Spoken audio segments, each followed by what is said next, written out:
Olá, amados, a paz do Senhor para a sua vida.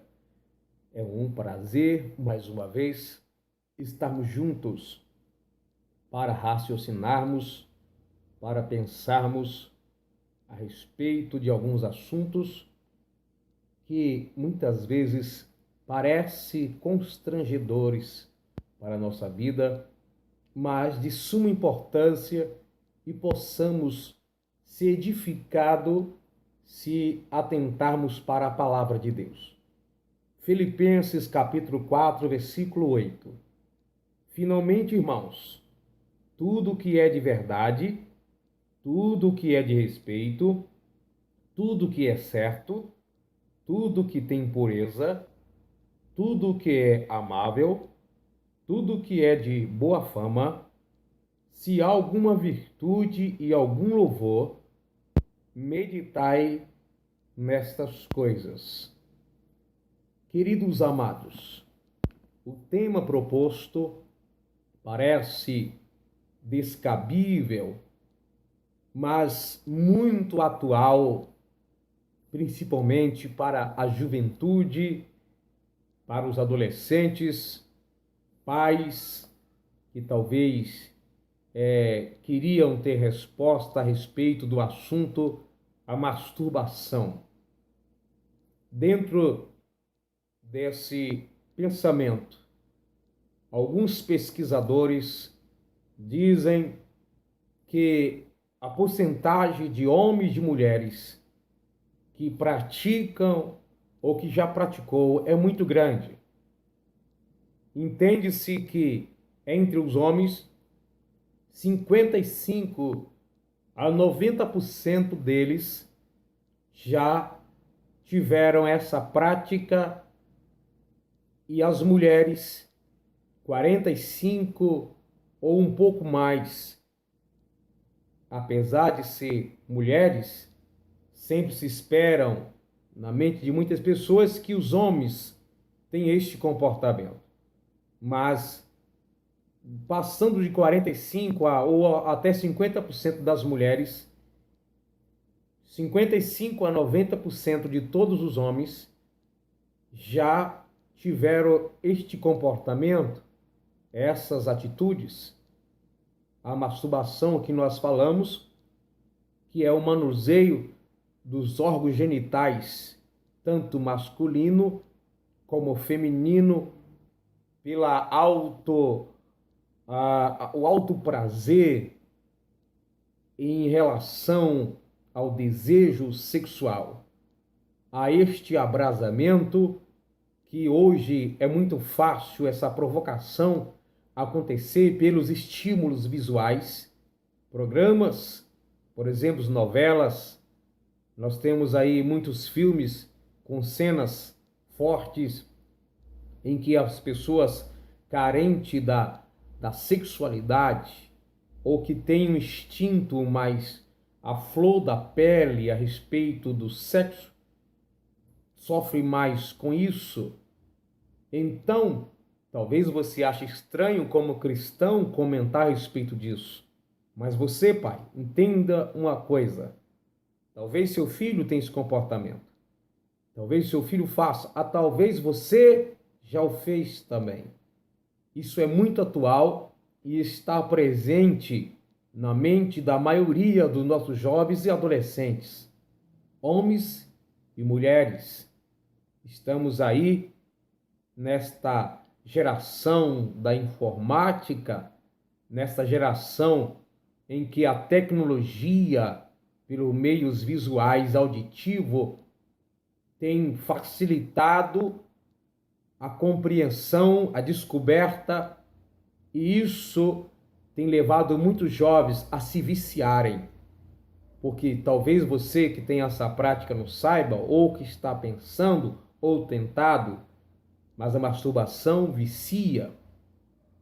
Algumas pessoas dizem que não tem nenhum problema o jovem descarregar as suas necessidades com isso, porque isso pode dar algum problema, mas na realidade não existe nenhum problema quanto a isso. Os jovens não vão sofrer nenhum problema de saúde nem mental, nem psicológico, nem sexual, se eles não praticarem a masturbação.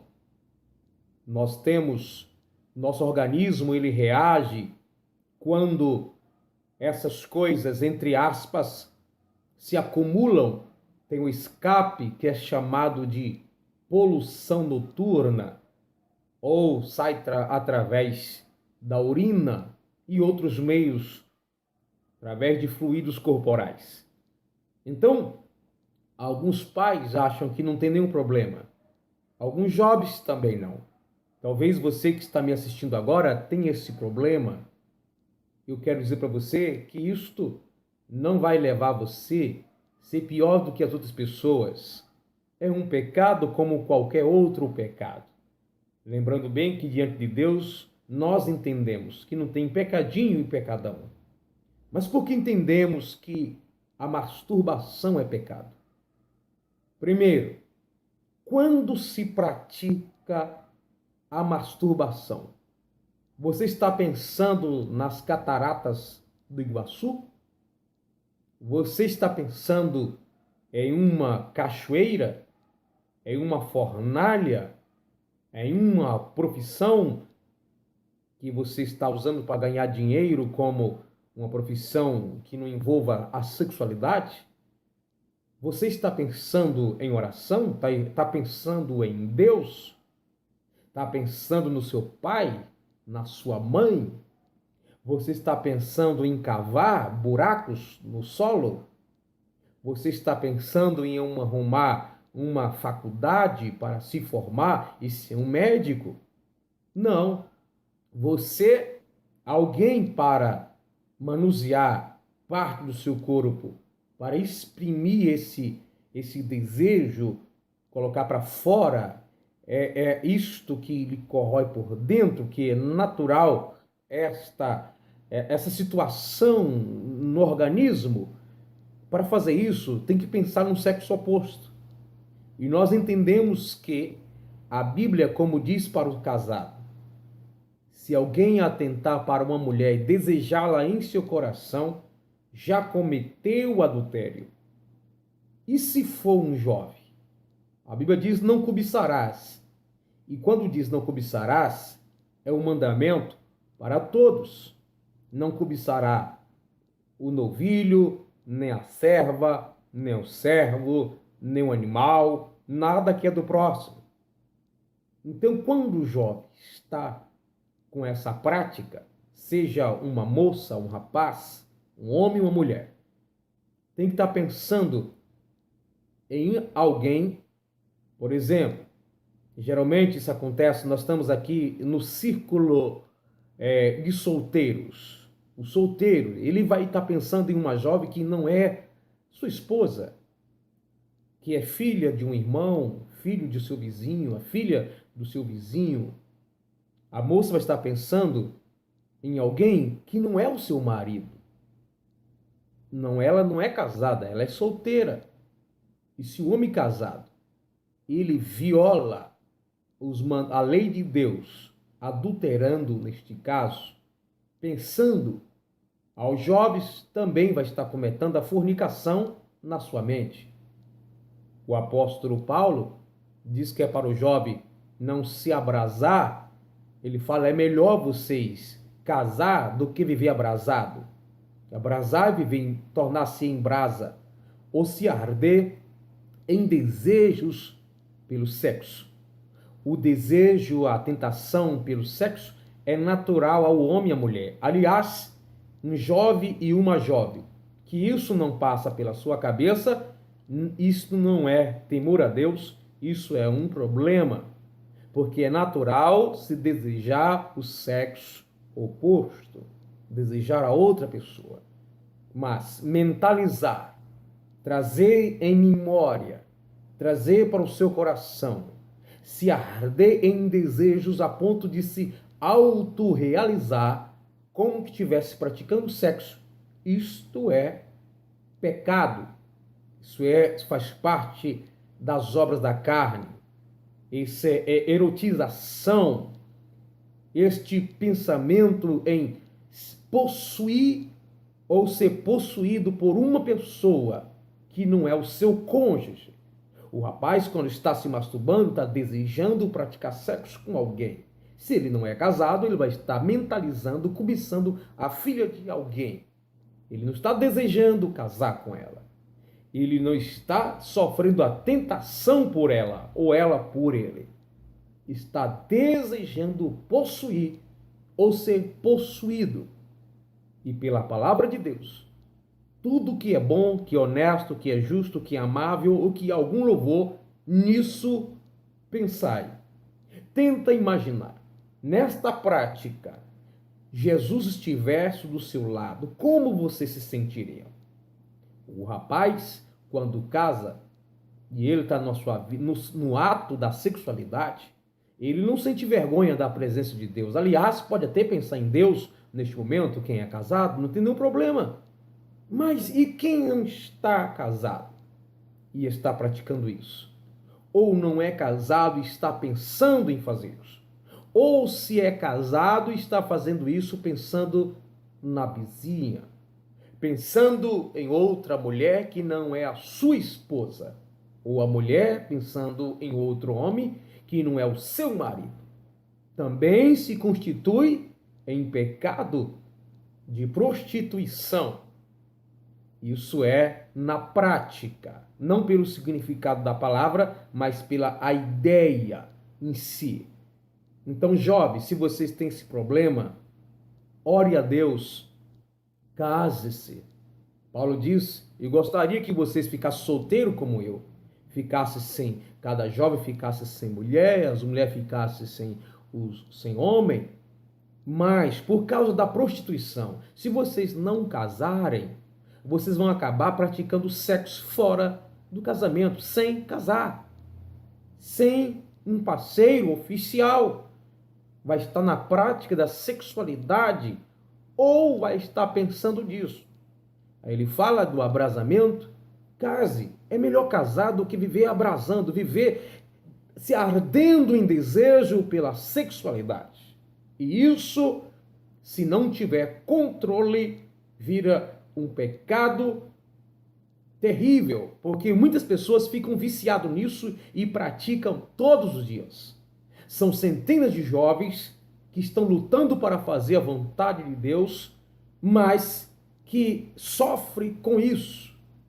Então, busque conselho de alguém que é de sua confiança. Busque orientação do seu pai, da sua mãe, do seu pastor, do seu líder espiritual. Ore a Deus, jejune, busque a Deus graça, uma saída. Porque quando alguém se torna viciado por isso, chega um momento que não é suficiente e acaba levando na prática mesmo com uma pessoa que não é a sua esposa, não é o seu marido. Compra revista, vai assistir na internet ou na TV a pornografia e isso não agrada a Deus. Lembre-se bem, meu irmão, minha irmã, você pode vencer isso em nome de Jesus. Mas com certeza Deus não se agrada. Com certeza isso pode trazer prejuízos espirituais para a sua vida. Mas se você caiu nesse erro ou está praticando, não se desespere. Jesus vai te dar vitória, Jesus vai te fortalecer e temos muitos homens de Deus por aí que podem te orientar, o seu pastor da sua cidade, um amigo de confiança. Cuidado para alguém não te entender errado se você procurar a pessoa errada para conversar. Converse com a pessoa que tem estrutura e espiritualidade para te orientar. E Deus vai te dar vitória. A tentação para fazer isso, a vontade de fazer isso é natural. Mas isso vai te levar a um degrau inferior da imoralidade e diminuir a sua postura diante de Deus, chegando no momento a achar que não vale a pena continuar servindo a Deus, porque servir a Deus continuar fazendo isso, mas Deus vai te dar vitória e vai te levantar. Creia. Eu peço a Deus por sua vida, eu peço a Deus por sua alma, não importa a sua religião, não importa a igreja que você pertence. Não faça isso. Jesus sempre prezou pela pureza. Paulo, Pedro, a palavra de Deus, o servo do Senhor, fala muito sobre a pureza, sobre as obras da carne. A carne escraviza. Não estou falando do físico, seu corpo, mas o instinto tendencioso, inclinações para o pecado. Paulo disse em Gálatas capítulo 5, a partir do 16: Sede guiado pelo Espírito e assim não cumprirei os desejos da carne. Os desejos virão, mas você pode vencer em nome de Jesus. Então a masturbação é pecado, apesar desse termo não estar nas Sagradas Escrituras, entendemos nesse sentido que para se fazer isso tem que estar cobiçando a filha, a mulher, o marido ou filho de alguém. E a Bíblia diz: não cobiçarás. Cuidado com as imagens que você vê, cuidado com o áudio, cuidado com as conversações. E isso vai atribular mais a sua vida, vai te trazer mais força para o erro. Trabalhe a sua mente na palavra de Deus, na oração, se consagre. Você que é jovem, com certeza é muito difícil para você, mas Deus te dará um escape. Avance na fé, confiando em Deus. Ainda tem solução para você que talvez tenha esse vício. Deus abençoe e guarde o seu coração. Em nome de Jesus, conte comigo, estou aqui pedindo por sua alma.